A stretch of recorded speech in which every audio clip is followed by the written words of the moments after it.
So crowded that the cortege is 5 hours late when it arrives here at the burial ground. In France, they declare a day of national mourning. In America, he's held up as a great thinker who inspires the American Revolution. And all this because the man laid to rest right here is recognized as a true libertarian, someone who spends his life trying to extend the religious and political freedoms of all people. Price is a non-conformist minister from Llangaenor near Bridgend and famed for his charismatic sermons. Politicians, reformers, even the founding fathers of the United States want to hear what he has to say about the rights of ordinary people. Price's reputation is established by a book he publishes in 1776. It's called Observations on Civil Liberty. It's basically a manifesto for freedom. The big idea is that communities everywhere have the right to govern themselves. And when it comes to members of parliament, well, he sees them as trustees, people who are there to do the will of the people. We might think that's quite reasonable today. In those days, it was a revolutionary thought. Price wants power to be in the hands of the people, not with self-appointed governments or monarchs. He has his finger on the pulse because this is a time when wars against oppression are being waged. In America, colonists are fighting for their independence from the English crown. But it's at the start of the French Revolution in 1789 that Price causes a real stir with a sermon at his church in North London.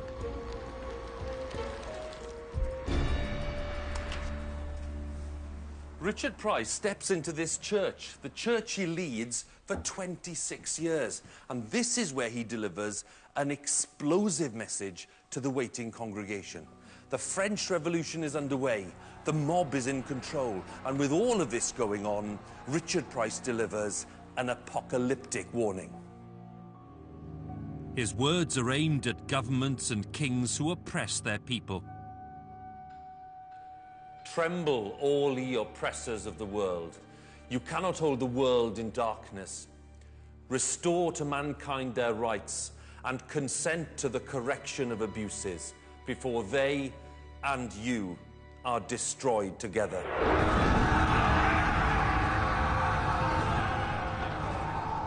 Price openly supports the French Revolution, and he says that British people also have the right to fight for liberty.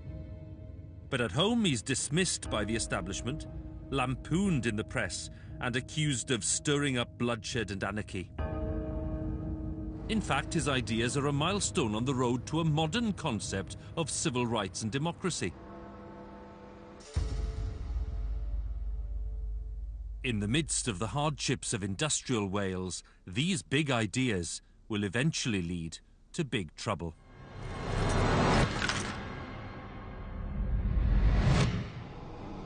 Back in the hills around Merthyr Tydfil, a chain of enormous ironworks stretches along the edge of the South Wales coalfield. And with them spring up several new towns. By far the largest is Merthyr itself. Once a village of just 40 houses in 1760, it is now the iron capital of the world, with a population of 8,000 and growing. The iron industry attracts workers from rural Wales, Ireland, England and Scotland. This is Chapel Row, cottages built in the 1820s for the Cyfarthfa ironworkers. It's the rate of expansion that is astonishing, and it throws together a mass of urban immigrants who live in terribly overcrowded, filthy, often primitive conditions. But there are differences. It depends on the kind of job you do. And if you work in the iron industry, for example, you might get lucky. You might live in one of these.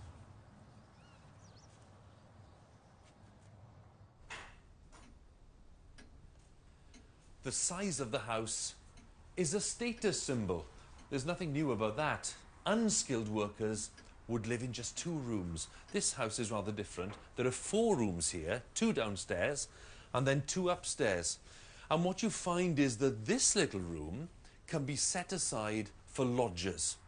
as many as 5 of them squeezed into this tiny space. The lack of housing attracts greedy speculators who build temporary homes on top of iron slag heaps and waste. Merthyr's slums are a tumble-down network of hovels nicknamed Little Hell.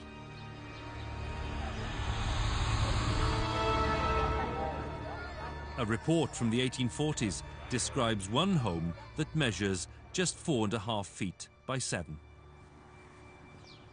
Now just imagine living in a room this size. There we go. Husband, wife, children, cooking, eating, sleeping, all kinds of other things in a room as small as this. And then next door, another family, and then another family, and then another family. In 1841 in Merthyr, there are 1,500 people living in stone huts this size. It's one of the biggest slums in Wales, and the conditions are unimaginable. That doesn't put people off. Merthyr is a frontier town that promises to fulfill the dreams of those desperate to be part of an exciting modern age. But the reality is very different. For most who arrive here, Merthyr is filthy, crime-ridden, and dangerous.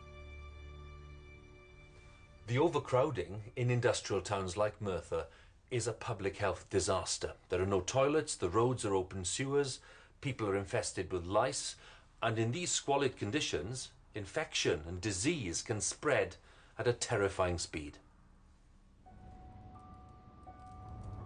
Without sewers or a clean water supply, typhus, dysentery and cholera torment Wales's industrial towns to devastating effect.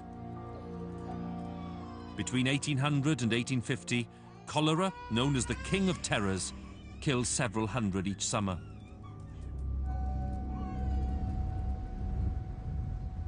Outside the iron town of Tredegar, at the Cefn Golau cemetery, lie the remains of more than 200 victims of cholera.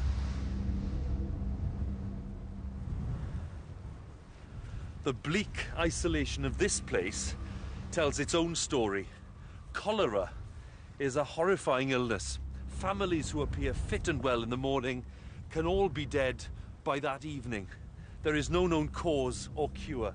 The usual burial grounds are out of bounds, so cholera victims are laid to rest in lonely spots like this, high on mountain tops, far from society.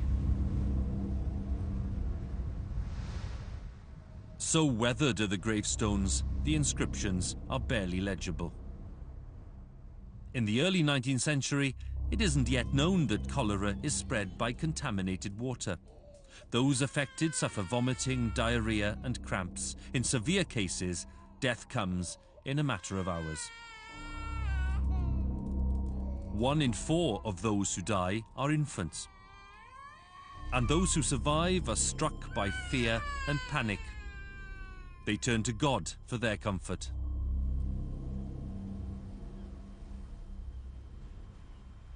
When funeral processions pass by, people hide in their homes, closing doors, terrified that they might become infected. The homes of the dead are boarded up, and the families of victims will do anything to avoid the stigma. They bury their dead at night, and if they can afford it, they leave town. For many, life in the industrial towns of Wales is a struggle for survival. But for a few, industrialisation brings great fortune and vast wealth. As the iron industry expands, the iron masters establish themselves in the grandest possible manner. In 1825, William Crawshay, the third owner of the biggest ironworks in Britain, decides to outdo all of his rivals. And he builds himself a castle. Cyfarthfa Castle, with its mock battlements and 72 rooms, costs Crawshay £30,000. That's over £3 million in modern money. Once a family home, it's now a museum of an extravagant lifestyle.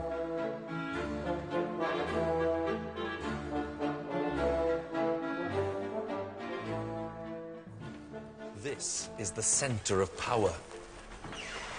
This is the room from which Crochet runs his empire. And from these windows, he can keep a sharp eye on his long-suffering workers in the ironworks below. He can spot problems and sort them out. I suppose you could say he's living above the shop, in some style. Now, somewhere in this room is graphic evidence of Crochet's wealth. Not there. Ah, here we are. This is the office safe. It's more like a bank vault. This is where Crochet kept all the cash to pay his workers. I'd love to have a look inside, but I'm told they've lost the key. But it does tell you everything you need to know about the immense fortune that this family made. And when celebrations are in order, not a penny is spared. For a family wedding in 1847, the ironworks are dressed for a grand banquet and ball. More than 1,000 guests are offered 10,000 quarts of beer and an array of 29 different dishes. All over Wales, the vast wealth of industrialisation is on display.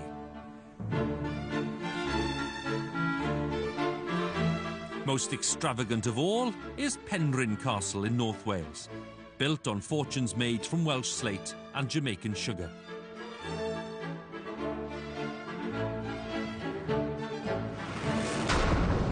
But all this is in stark contrast to the lives of the workers. Even children as young as 5 work in terrible conditions. Not only poorly paid, workers also face the daily risk of accidents, none more so than in the ironworks. Actually making raw tie is one of the hardest things in the Industrial Revolution. There's nothing harder. Anybody who saw it said it was the cruelest work that they ever saw.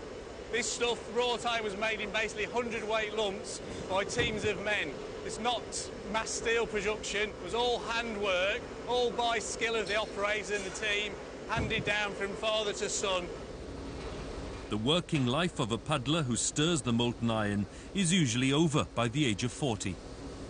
You work really hard, you get incredibly sweaty, you lose a lot of body fluid, and then, of course, you stop and your body chills out. So, you know, they've got a lot of rheumatic problems. Also, the people looking at the furnace were staring into effectively a white heat.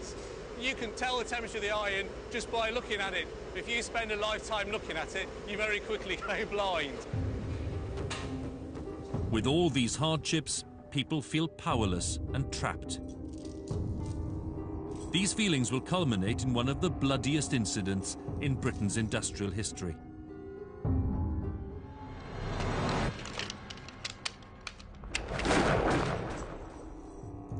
When wages are cut and workers laid off in May 1831, the workforce erupts in anger. The ironmasters can only look on as a crowd of 10,000 seizes Merthyr by force. Using armed blockades, they fight off regiments of troops for a whole week. Inspired by a potent symbol of revolution, the workers take a rag and soak it in cow's blood.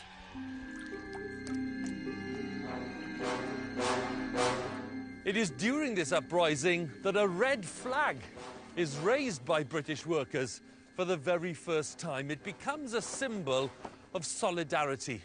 This uprising isn't some spot of local bother.